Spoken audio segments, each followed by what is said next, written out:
I finally started asking my loved one some questions. Is there something wrong? I would express how difficult it was to deal with his behavior. His nasty comments, his lack of interest. I felt we needed to go to counseling. No go. I said, well, I have been sleeping with the dogs. I have no access to money. You won't talk to me. I'm living alone in our home. Maybe I should give you some space. Absolutely not, he said. I can't take this anymore. Can we go to counseling? He said, no. I had a drop attack in our pond. He was home and never knew. I had to call 911 and they came and took one look at him. Asked, where's your wife? He didn't know. He could barely stand. They asked my name. He didn't know. Asked him about my diagnosis. He had no clue. What's meds? No clue my date of birth. He had no idea. I was out of it. Which comes with the fall. I kept hearing them ask questions and he had no idea. They asked him if he'd been drinking. No, he said. They told him he was drunk and could not drive or come to the hospital. Well, he followed the ambulance, looked at me and left. I knew the stress was causing more drop attacks. The one thing I was told to avoid was stress. But I knew in my heart there was something going on with him, and as much as I wanted to leave, I couldn't. He needed to be seen by a neurologist.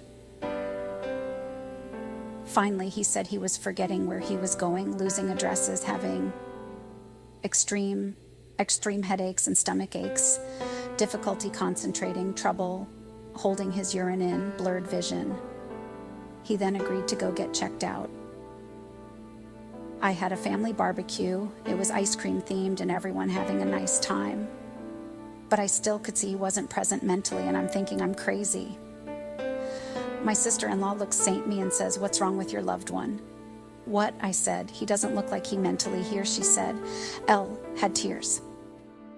Finally, someone saw what I had been seeing.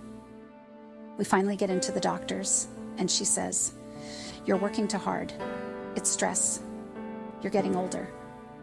I was shocked, angry, being dismissed as old age. I demanded cognitive thinking. So that took months to get scheduled, but he hung on to her words. It's just getting older.